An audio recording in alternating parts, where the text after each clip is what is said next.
बात हुई और तो लगभग उसकी और मेरी शादी ना एक ही टाइम पे हुई है।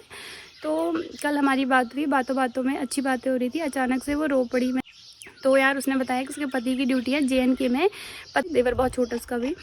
तो बोला कि पति के सामने तो मैं बिल्कुल रोना नहीं चाहती हूँ, क्योंकि उसको मेरे सपोर्ट की ज़रूरत है, ना कि मेरे आंसुओं की। जब खुद पे बात आती है तो मतलब कैसा फील होता है ये कभी मैंने आज तक नहीं देखा था।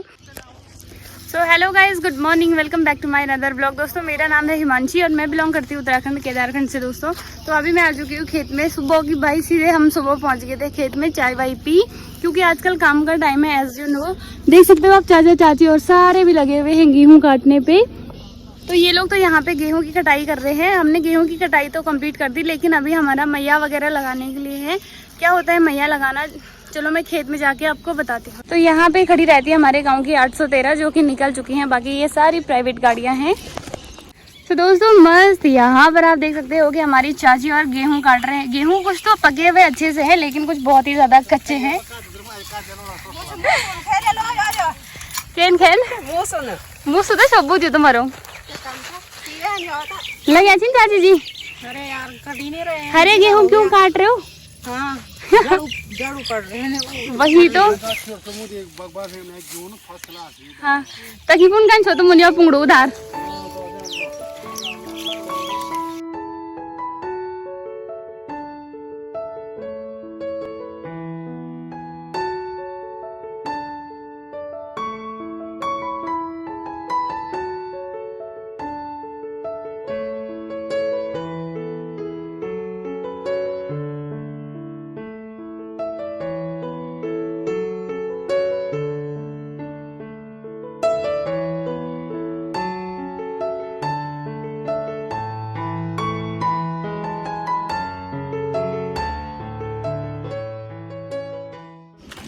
और कुछ ऐसा नज़ारा है सुबह सुबह का। और ये देखो भाई बच्चों ने यहाँ पे सुरसाल का बोर्ड लगा हुआ था, वो सारा बोर्ड तोड़ तोड़ के कैसा कर दिया है, अब उस पर कुछ भी नहीं दिख रहा है।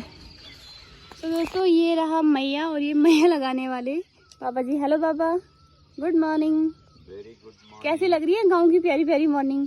बहुत सुंदर। ये बढ़िया है या दिल्ली वाला बढ़िया है? मेरे लिए दोनों बढ़िया है।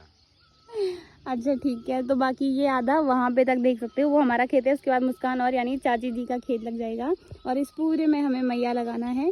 मम्मी ने बोले हैं कि जब तक हम मैया लगाते हैं तब तक पहले मैं निकालूंगी घास, क्योंकि अगर मैया लगाएंगे तो पूरी घास हो जाएगी खराब। नीचे वाले खेत में हम मैया लगा के आ चुके हैं, बाकी चाचा और इतनी दूरी पे हैं।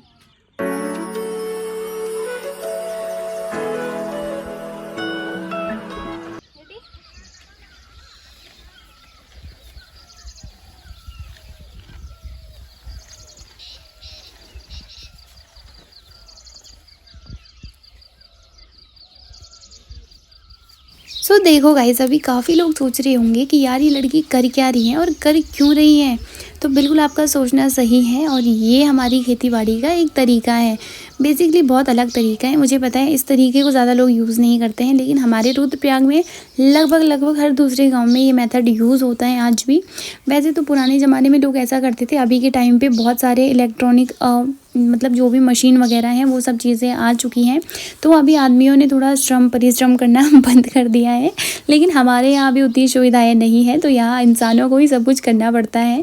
जैसे कि मैं कर रही हूँ अभी मम्मी के साथ खेत में हेल्प, वैसे ही आप भी कर दो मेरी वीडियो को लाइक करके और चैनल को सब्सक्राइब करके मेरी हेल्प। और ये करना इसलिए ज़रूरी है क्योंकि जब मेरी नानी ने फसल बोई थी तो मेरी नानी ने सोचा था कि भाई सारे गांव की फसल मेरी बेटी के खेत में ही हो जाए, इसलिए उन्होंने बहुत ज़्यादा बीज बोए थे। और अभी उन बीजों को छांटा करने के लिए हम ये सब कर रहे हैं, ताकि कुछ जो पौधे छोटे छोटे हो रखे हैं वो निकल जाएँ और सूख जाएँ पूरी अच्छी तरीके से, और फिर कम ही फसल हो हमारी। हमें ज़्यादा नहीं चाहिए भाई, हम कम में खुश हैं।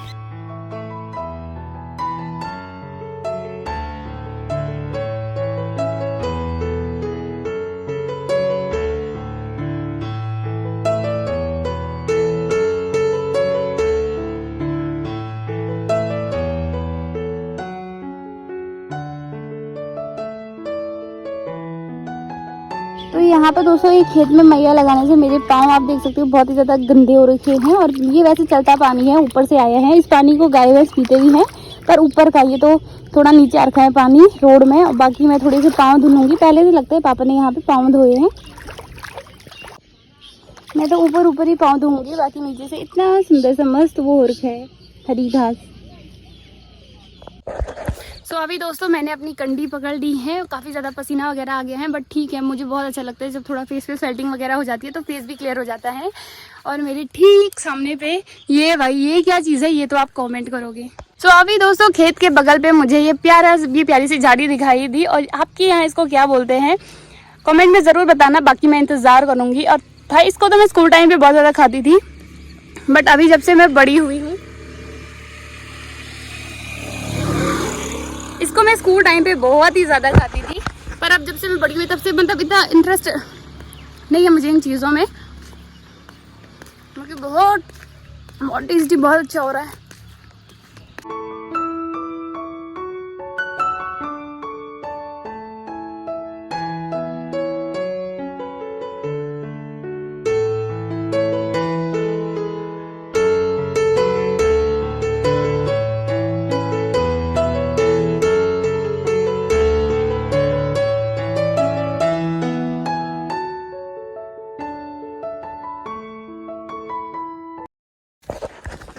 तो अभी दोस्तों यहाँ पे मैं जा रही हूँ अपने गौशाला, क्योंकि मुझे झालू यानी हमारी जो थोरियाँ हैं उसको अंदर बांधना है। मौसम तो अच्छा है लेकिन मक्खियाँ उनको खाती हैं। बाकी यहाँ पे भाभी जी भी आ जा चुके हैं, परसों इनकी थोड़ी काफ़ी देर तक बाहर थी। मस्त से पहुँच चुकी हूँ मैं गौशाला, बाकी झालू कर रही थी मेरा ही इंतज़ार। हाय झालू, गुड मॉर्निंग।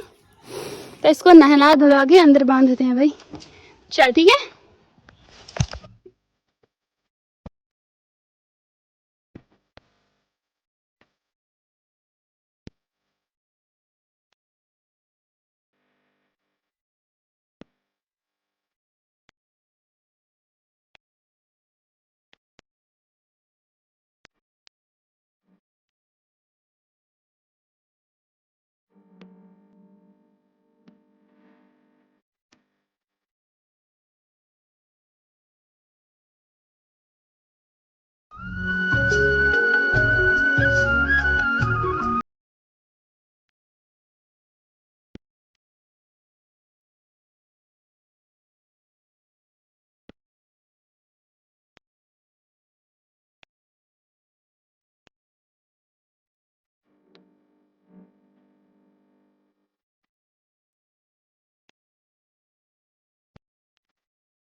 तो अभी दोस्तों मस्त से यहाँ पे हमारी चाय भी आ चुकी है, साथ में थोड़ी सी नमकीन और रस लेके आई हूँ।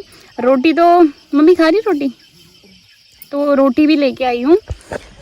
तो यहाँ पे काफ़ी टाइम हो गया था, बाकी हमने सुबह नाश्ता तो किया नहीं था, तो सोचा क्यों ना खेत में ही चाय बिस्किट लेके चलें। और नाश्ता तो अभी बनाया भी नहीं है, टाइम भी बहुत ज़्यादा हो गया। वैसे तो चाय पीनी नहीं चाहिए इतना काम करने के बाद, लेकिन क्या करें यार, थकान लग जाती है और चाय अच्छी खासी थकान मिटा देती है। सो अभी दोस्तों कुछ ऐसे तरीके से मैया लगा रहे हैं, पापा आगे से खींच रहे, बाकी पीछे से मम्मी दबा रही हैं। और ये खेत बहुत बड़ा है, वहाँ किनारे से लेकर ये खेत जा रहा है सीधे वहाँ किनारे तक, और एक साथ इसको नहीं किया जा सकता था, तो थोड़े थोड़े टुकड़े टुकड़े करके कर रहे हैं। बाकी इतने पे तक पापा करेंगे। मैंने तभी तक जो हमने चाय नाश्ता किया था उसके बर्तन वगैरह संभाले, एक कंडी में फिक्स करके यहाँ पर रख दिए हैं, और इसके बाद मैं लगाऊंगी और पापा थोड़ी देर तक रेस्ट करेंगे। दोस्तों यहाँ पे जैकी भी हमारे साथ आ रखा था, और देखा कितना खुश हो रहा है, क्योंकि ना जैकी ये ले खा ले मेरे बच्चों, वेरी गुड आ रखा था। और जब मम्मी रस खा रहे थे ना उस टाइम पे, ये जब हम लोग रस खा रहे थे तो उस टाइम पे जैकी ना इधर उधर खेत में घूम रहा था, तो मम्मी ने इसकी पिटाई लगाई और गुस्सा होके ना ऊपर वाले खेत में चले गया, और इसका जो दिया था तो मम्मी हमने इसको दे दिया। हेलो जैकड़ी, अच्छा हो रहा। ओ ये बहुत गुस्सा हो रखा है। ए रस खत्म हो गया, अब खत्म हो गया यार, अबे हो गया नीचे गिर जाएगा, ऊपर जा। दोस्तों अभी आज ढेर सारी मेहनत करने के बाद हमारी घर की दाल चावल, थोड़ा सा प्याज और सुंदर सा रायता भी रेडी है। तो आज दोस्तों इतनी मेहनत करने के बाद खाना चाहे टेस्टी बना हो या ना बना हो, फिर भी बहुत ही स्वादिष्ट लगने वाला है। क्योंकि जिस दिन आप काम करते हो उस दिन आपको ऑटोमेटिकली भूख लग जाती है और कैसा भी खाना बना हो वो अच्छा ही लगता है। तो चलिए करते हैं लंच और मिलते हैं सो गाइज़ ये था मेरा मॉर्निंग रूटीन जो कि आजकल मैं डेली कर रही हूँ। इससे मन भी बहल जाता है और थोड़ा हल्का भी लग रहा है क्योंकि मम्मी पापा के साथ हूँ तो मतलब यहाँ काफ़ी सारे लोग हैं मेरे आसपास। अगर थोड़ी भी अपसेट होती हो तो बच्चों के साथ खेलने चली जाती हूँ, उससे माइंड एकदम अच्छा हो जाता है। और चलिए तो हम मेन टॉपिक पे आते हैं जो कि यार थोड़ा सेंसिटिव टॉपिक तो ज़रूर है, लेकिन इसके ऊपर भी अब दिल में क्या ही छुपाए रखना है ना। तो दोस्तों कल मेरी अपनी दोस्त के साथ बात हुई तो लगभग उसकी और मेरी शादी ना एक ही टाइम पे हुई है। तो कल हमारी बात हुई, बातों बातों में अच्छी बातें हो रही थी, अचानक से वो रो पड़ी। मैंने कहा अरे रितिका रो क्यों रही है, क्या हो गया? तो यार उसने बताया कि उसके पति की ड्यूटी है JNK में। पता तो मुझे भी था लेकिन मैं बिल्कुल भी उससे इस मैटर में बिल्कुल भी नहीं पूछना चाहती थी क्योंकि मुझे पता था कि यार ये वैसे तो वो बहुत स्ट्रॉन्ग लड़की है, मुझे नहीं लगता कि वो अपनी शादी के दिन भी रोई होगी। बट जिस तरीके से वो बच्चों के जैसे कल रो रही थी, मैंने कहा देख रही थी क्या ऐसा रोने से कुछ नहीं होगा और क्यों ही रो रही है। तो मैंने कहा सब ठीक है, सारे लोग प्रे कर रहे हैं हमारी आर्म फोर्सेस के लिए, तो तुझे टेंशन लेने की बिल्कुल भी ज़रूरत नहीं है।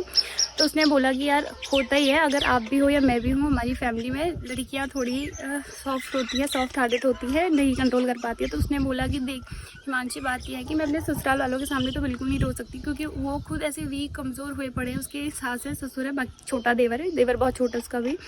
तो बोला कि पति के सामने तो मैं बिल्कुल रोना नहीं चाहती हूँ क्योंकि उसको मेरे सपोर्ट की ज़रूरत है, ना कि मेरे आंसुओं की। तो यार इतनी स्ट्रॉन्ग लड़की, कितने अभी 21 या 22 साल की, मुझसे थोड़ा छोटी, मतलब 21 साल की है वो लगभग। तो ये सुन के मुझे बहुत ही अच्छा लगा। और वैसे मेरे मायके की फैमिली से कोई भी इंडियन आर्मी में नहीं है, मतलब ऐसे भैया और हैं बड़े ताई जी के लड़के। और तो मैंने आज तक भाभी को हमेशा, भाभी और ताई को टेंशन लेते हुए देखा था, बट जब खुद पे बात आती है तो मतलब कैसा फ़ील होता है ये कभी मैंने आज तक नहीं देखा था। तो अगर भैया का फ़ोन 4 दिन ना आए तो भाभी काफ़ी ज़्यादा परेशान हो जाती थी और ताई तो मत पूछो भाई उनकी क्या हालत होती थी। बट जैसे तैसे वो लोग कंट्रोल कर लेते थे और दिखाते भी नहीं थे इस चीज़ को। भाभी तो कभी कभी इमोशनल हो जाती थी, बोलती थी कि भैया का फ़ोन नहीं आया 4-5 दिन से। लेकिन सो गाइज़ यहाँ पर घर बैठे वॉर चिल्लाने और पैनिक होने से कुछ भी नहीं होगा। इससे अच्छा है कि हम सपोर्ट करें इंडियन आर्मी को और अपनी गवर्नमेंट को। जैसे कि फेक न्यूज़ पे बिल्कुल भी भरोसा ना करना। दूसरे में जितनी भी आर्म फोर्सेस की फैमिलीज़ हैं सबके सामने भी एक पॉजिटिव वे में रहना, ना कि उनको नेगेटिविटी फैलाना उनके अराउंड में। उनको एक पॉजिटिव और अच्छी वाइब्स देना कि हाँ यार सब ठीक है, सब बढ़िया, एक दिन सब ठीक हो जाएगा, इस तरीके की बातें करना। और थर्ड ही है कि हमारी गवर्नमेंट जितने भी डिसीजंस ले रही है उन सबको फॉलो करना और अच्छे तरीके से निभाना उनको। और उसके बाद आता है कि फोर्थ जो सबसे इम्पोर्टेंट है कि हमारे जितने भी इंडियन आर्मी में सोल्जर्स हैं सबके लिए प्रार्थना करना कि हे भगवान उनकी रक्षा करें।